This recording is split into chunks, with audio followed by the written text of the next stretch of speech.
வேகமா, கேஸே இல்லாம ஈக்கோ ஃப்ரெண்ட்லியா சமைக்கணுமா?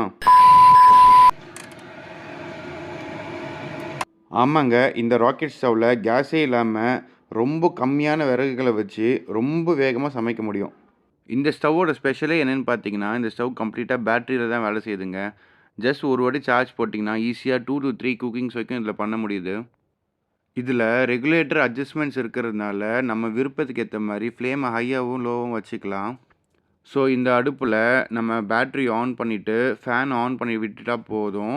நேரா அந்த மோட்ரு ஓட ஆரம்பிச்சுருங்க. இந்த மோட்ரு மூலியமா காத்து உள்ள போயிட்டு, இந்த காஸ்ட் அயர்ன்ல இருக்கிற இந்த அடுப்ப எரிய வைக்கும்.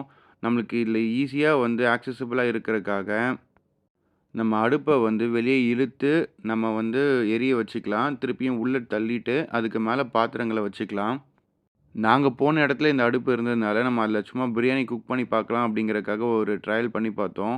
ஜஸ்ட் 20 நிமிஷம் தாங்க. சுட சுட சூப்பரா பிரியாணி ரெடி ஆயிடுச்சு. அதுக்கப்புறமா அடுத்த 5 நிமிஷத்துல சிக்கன் 65யும் ரெடி ஆயிடுச்சு. அவுட்டோர்ல குக் பண்ண, அதுக்கப்புறமா ஹோட்டல்ஸ்க்கு இதுக்கெல்லாம் இந்த ஸ்டவ் சூப்பராவே யூஸ் ஆகுங்க. நீங்களும் இந்த மாரி ஈக்கோ ஃப்ரெண்ட்லியா, ஃபியூல் எஃபிஷியன்ட்டான ஸ்டவ் வாங்கணும்னு நெனச்சீங்கன்னா, தாராளமா என்ன கான்டாக்ட் பண்ணுங்க.